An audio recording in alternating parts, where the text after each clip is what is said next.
కొన్ని లక్షలు betting apps లో సంపాదిస్తున్నాడు. అదంతా పేదవాడి రక్తం.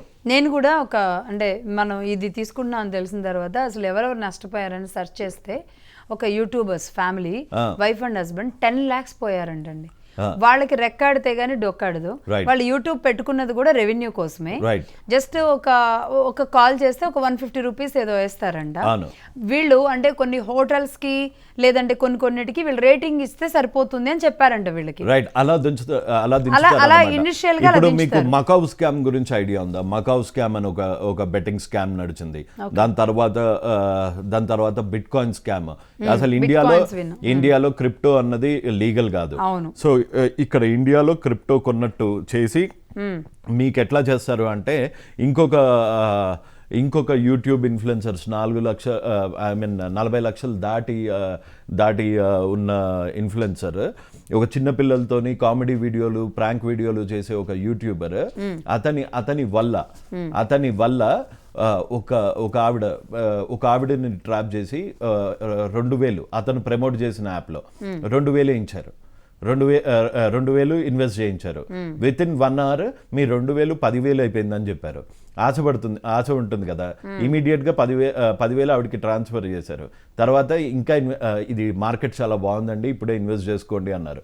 ఆ 10,000 వేశారు. అలా ఆవిడని లక్షల్లోకి పుస్తెళ్తాడు దగ్గర నుంచి ప్రతి ఒక్కటి అమ్ముకునే లెవెల్కి చేసి సూసైడ్ వరకు దగ్గరకు వస్తే నేను రెస్పాన్సిబిలిటీ కాదు అని చేతులు దులిపేసుకునే ఇన్ఫ్లుయెన్సర్స్ వీళ్ళందరికీ. సో అంటే హర్ష సాయి వెనక ఇలాంటి వాళ్ళు చాలా వీళ్ళు చూయించే అప్లికేషన్స్, వీళ్ళు చూయించే అంటే అకౌంట్ లో కొన్ని కోట్ల రూపాయలు లక్షల రూపాయలు ఉంటాయి. ఆ అబ్బాయి ఇప్పుడు మరి వీళ్ళని చాలా సోషల్ మీడియాలో ఇంటర్వ్యూస్ చేస్తూ ఉంటారు, మాట్లాడతారు. ఎక్కడి నుంచి డబ్బు వస్తుంది అన్న క్వశ్చన్ కి తప్ప మిగతాదంతా మాట్లాడతారు. అసలు అంటే వాళ్ళు పేదవాళ్ళ కోసం పుట్టినట్లుగా దైవాంశ సంభూతులుగా తమ డబ్బుని పంచడానికి అంత పెద్ద బ్రాడ్ మైండెడ్ గా దీని మీద పొలిటీషియన్స్ మాట్లాడారు. యూట్యూబ్ వ్యూకి ఎంత ఎలా పుట్టుకొచ్చాడు హర్ష సాయి అనేది అసలు ఎలా? యూట్యూబ్ వ్యూకి ఎంత వస్తుందండి? 1 పైసా 2 పైసా, 1 పైసా 2 పైసా. ఆ పైసలన్నీ చేసి వీళ్ళకి వచ్చిన మిలియన్స్ ఆఫ్ వ్యూస్ కూడా క్రోడీకరించుకున్నా మనకి వీళ్ళ ఒక రోజు ఖర్చు కాదు. వీళ్ళంతా తిరిగేది సావిత్రి అక్క, మన ఇది తెలంగాణలో సావిత్రి అక్క, ఆవిడ కూడా బెట్టింగ్ యాప్స్, ఆవిడ కూడా సరోగేసీ గురించి అడ్వర్టైజ్మెంట్స్ ఇస్తుంటారు సోషల్ మీడియాలో. సో ఈ ఇన్ఫ్లుయెన్సర్స్ బిగ్ బాస్ లో గెలిచిన వాళ్ళు, ఓడిపోయిన వాళ్ళు, హాస్పిటల్ యాడ్స్ వేరు, సరోగసీ ప్రాసెస్ ని మనము మార్కెట్ చేయడం వేరు. వీళ్ళు ఇన్ఫ్లుయెన్స్ చేయడం వల్ల అది చట్టరీత్యా నేరం. మంచి మాట చెప్పారు. అంటే వీళ్ళు సోషల్ మీడియాలో అంటే నిజానికి కొన్ని విషయాలు మాట్లాడండి, అంటే కొన్ని ఇంట్లో ఉన్న జీవితాన్ని తీసుకెళ్లి రోడ్డు మీద పెట్టడం వల్ల డబ్బులు వస్తున్నట్టుగా యూట్యూబర్స్ లో నేను ఇప్పుడే షాపింగ్కి వెళ్ళాను, లేదంటే ఏంటండి లైక్ ఏదో అంటారు, ఇక్కడ ఇడ్లీ బాగుంటుంది, ఇక్కడ పూరి బాగుంటుంది, ఇక్కడ ఇడ్లీ బాగుంటుంది, పూరి బాగుంటుంది అన్న వల్ల ఎవరికి నష్టం లేదు. తింటే అక్కడ ఇడ్లీ తింటారు, 10 రూపాయలు 50 రూపాయలతోనో పోతుంది.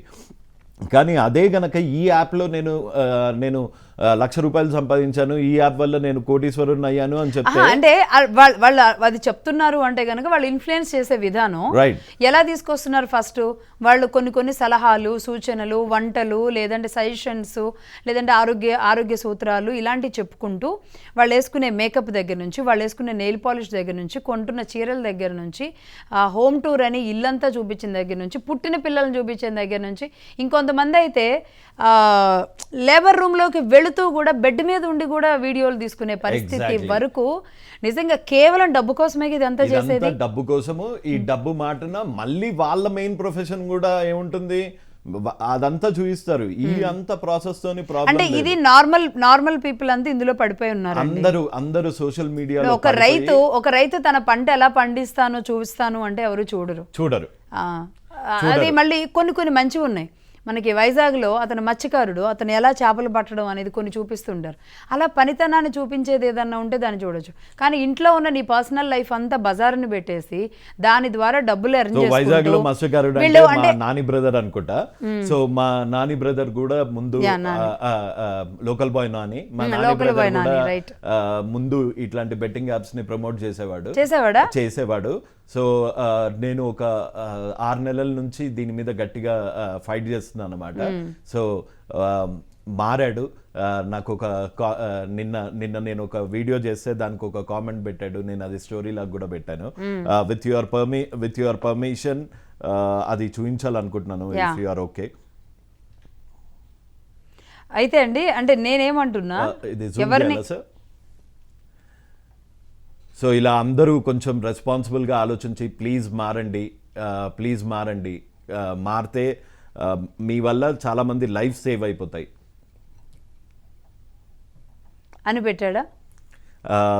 అతను ఏమని పెట్టాడు అంటే, థ్యాంక్ యూ సో మచ్ అన్న, నా లో టైమ్స్లో నువ్వు ఉన్నావు అంటే. టిక్టాక్ టైంలో అతన్ని అందరూ ట్రోల్ చేస్తే నేను దాన్ని సీరియస్గా తీసుకున్నాను అనమాట.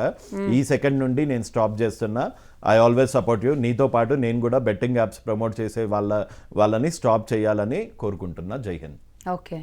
సో అంటే నేనేమంటున్నా, అసలు దీని మీద చాలా పెద్ద డిబేట్ పెడదాం రవి గారు. మళ్ళీ ఒకసారి ఒక 1.5 hour తీసుకుందాం దీని టైము. 1.5 hour మనం మాట్లాడేది ఒక పొలిటికల్ డిబేట్ అంటేనే, పొలిటికల్ బెట్టింగ్ అంటేనే 1000 కోట్లు. కానీ ఇది 30,000 నుంచి 40,000 కోట్ల బిజినెస్ అవుతుంది. ఆ డబ్బులంతా పోయేది ఇండియాలో ట్యాక్స్. ఈ 80 లక్షలు తీసుకుంటున్న హర్ష సాయి గారు ఏం ట్యాక్స్ కట్టరు. ఈ 50 లక్షలు తీసుకుంటున్న భయ్యా సన్నీ యాదవ్ ఏమీ ట్యాక్స్ కట్టాడు. ఎవ్వరు ఇందులో ట్యాక్స్ అన్నది కట్టారు. ఒక్కొక్కళ్ళకి మల్టీ లెవెల్ అకౌంట్స్ పెట్టేసుకుంటారు వాళ్ళ ఫాలోవర్స్ కింద. వాళ్ళ దాంట్లో ₹1,00,000 పెట్టి వీళ్ళు ఆ డబ్బులు ఆ ఫోన్లు ఆ మనీ ప్రతి ఒక్కటి వీళ్ళు ఎంజాయ్ చేస్తారు. వీళ్ళు ఎంత స్మార్ట్ అనుకుంటున్నారంటే, ఈవెన్ అసలు ఒక పెద్ద డ్రగ్ పెడ్లర్స్ కి కూడా ఇంత తెలివి ఉండదు ఆ మనీ రౌట్ చేసే దాంట్లో. అంత తెలివిగా వీళ్ళు అంటే వీళ్ళు ఇన్ఫ్లుయెన్స్ చేయగలుగుతున్నారు అంటే వీళ్ళ ఫాలోవర్స్ వీళ్ళని ఫాలో అయ్యేవాళ్ళు దాదాపుగా 10 లక్షలకు చేరుకున్నారు అంటే కనుక వాళ్ళు వెల్ ఎస్టాబ్లిష్డ్, వాళ్ళు చాలా ఫెమిలియర్ అని అర్థం. అయితే వీళ్ళకి మూలాలు ఎక్కడుంటాయి? ఒకటి డైరెక్ట్ గా సోషల్ మీడియాలో ఇయర్స్ బ్యాక్ నుంచి ఉన్న వాళ్ళు ఉంటారు. లేదు అంటే ఏ సీరియల్స్లో చేసో, లేదంటే ఒక సెలబ్రిటీ లుక్ వచ్చో, మీడియా ద్వారా వచ్చిన వాళ్ళు, వీళ్ళంతా ఫస్ట్ ఆఫ్ ఆల్ వీళ్ళకి ఒక టీంని ఏర్పాటు చేసుకున్న తర్వాత, అంటే వీళ్ళని ఈ బెట్టింగ్ యాప్స్ వాళ్ళు గేలం వేసి పట్టుకుంటున్నారా, వీళ్ళు కూడా డబ్బులు వస్తే చాలు అన్నట్టు మారుతున్నారా? వీళ్ళని గేలం వేసి పట్టుకుంటున్నారు. ఇంకొకటి ఏంటి అంటే, ఇప్పుడు నాకు వచ్చేవి ఎలా ఉంటాయంటే, మీరు దీని గురించి మాట్లాడటం మానేస్తే 20 లక్షలు ఇస్తాము అని డైరెక్ట్ గా ఆ నోయిడాలో ఉన్న బెట్టింగ్ యాప్, ఒక్క బెట్టింగ్ యాప్ నిర్వాహకుడు డైరెక్ట్ గా 20 లక్షలు ఇస్తా అన్నాడు. 20 ఒక గంటలో మీ అకౌంట్ లో ట్రాన్స్ఫర్ అయిపోయింది. అంటే ఎంత మందిని ఈ ట్రాప్ లో దించారు? 20 లక్షలు ట్యాక్స్ లేకుండా ఇవ్వాలి అంటే ఎంత వందల మంది ఉన్నారు. అట్లాంటిది నేను మాట్లాడటం ఆపేస్తేనే 20 లక్షలు ఇస్తా అన్నాడు. దాని గురించి మాట్లాడితే ఇంకెన్ని లక్షలు ఇస్తాడో ఆలోచించండి. ఖచ్చితంగా. అంటే కనీసం వాళ్ళందరినీ బయటికి తీసుకురావడానికన్నా మహాన్యూస్ మీతో పాటు కలిసి ఫైట్ చేస్తుంది.